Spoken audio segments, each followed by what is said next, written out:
Yes to the weather, yes to the weekend, and yes to going out on the bike. Welcome to Life of Right. Thank you for clicking my video. If you're new here, hopefully you subscribe. It would be great to see you stick around. Today is Saturday, the sun is shining as we can see, and when the sun is shining, we love to get out on a bike, don't we? I've been really enjoying making these videos about my Triumph Street Triple 765 RS, and I actually see it does get a good response for a channel of my size, so I'm going to continue to make videos because obviously it helps my channel grow, helps me grow as a person, and also more importantly, I would like to think it helps a lot of people out there. Before we touch on today's video, how about we go and jump on the bike, stick some fuel in it, and talk about the things that I don't particularly like about the Street Triple 765 RS.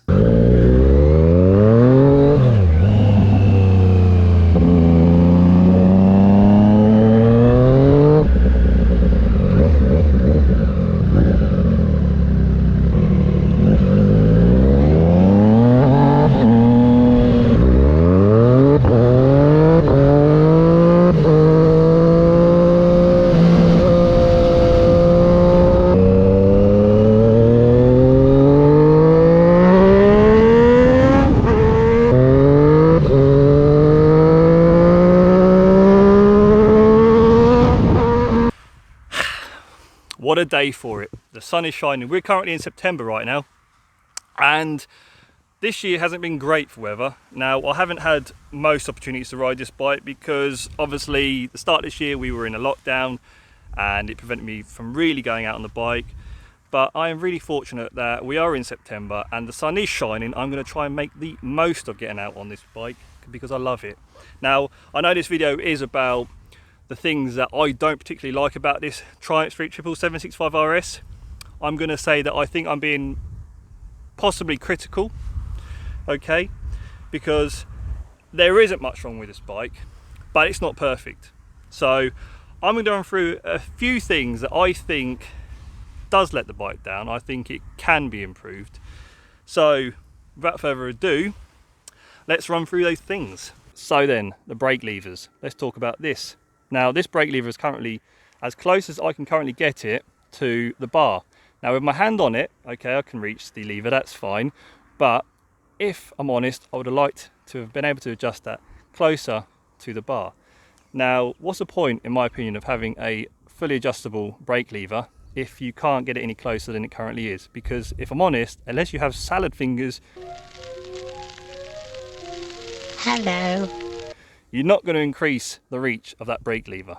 In the previous video of mine, I went on to say that this bike was a lot of bike for the money, and it absolutely is. Yeah, it is full of kit. Okay, it's very pretty, it's very well put together, right? But if we come down here, come down to where I fitted some very pretty SC Project titanium headers. They're turning obviously lovely and purple and blue, but look here. This gash bit of plastic in here, it's a little bit unfinished, don't you think?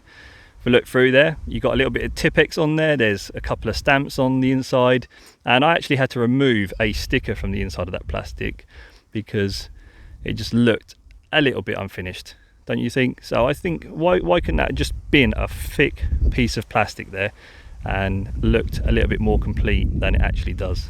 So let's talk about this toggle switch here. Now, this toggle switch is to navigate through the menu on the TFT screen, and I just think in general where it's positioned isn't great. So you imagine you're riding along and you've got your gloves on, you go to hit the indicator, you can accidentally hit the toggle switch, you can see, right? You go to hit the indicator, oh, or you do that. It just feels like you are using the indicator.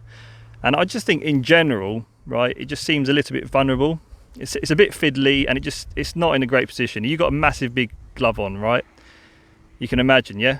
It's just not in a great position. So I think that could have been better placed, if I'm honest. All right then, so next and last is the TFT display.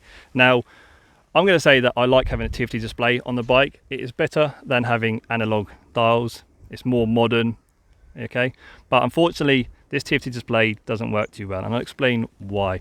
So we have a rev counter, 0 to 14, yeah? I hope you can see that. It's very bright out here. I apologise. When you rev, this all fills up, and it fills up in a particular colour, which you can actually change the colour. That is cool, I like that. But when you rev the bike, you can't really distinguish where you are. You can't tell if you're at 6,000 or 8,000 RPM. It's not too obvious.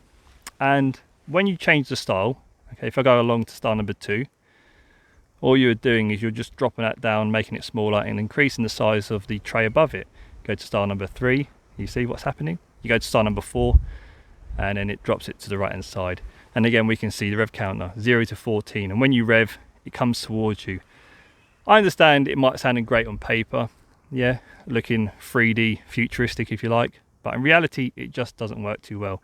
And I think, what a shame. Why couldn't we have had different layouts? Yeah, so if I went from style 1 to style number 2, for example, like that, why couldn't I have had a different layout, a different rev counter, a different speedo, yeah, and customize it a bit further? I know on the 2017 model you could change that. I don't know why they didn't continue with that theme, you know. It's just such a shame. So that's my summary. That's the things I don't like about the bike. Granted, I would agree that it's pretty critical. It's a fantastic machine. Yeah, it's a fantastic machine. So I hope you liked the video again. I'm going to continue to put out these videos. I enjoy making them, as I said at the start of this video. Hope you enjoyed this video. If you did enjoy the video, please drop it a thumbs up. And again, please subscribe. Join me on this journey. See you around.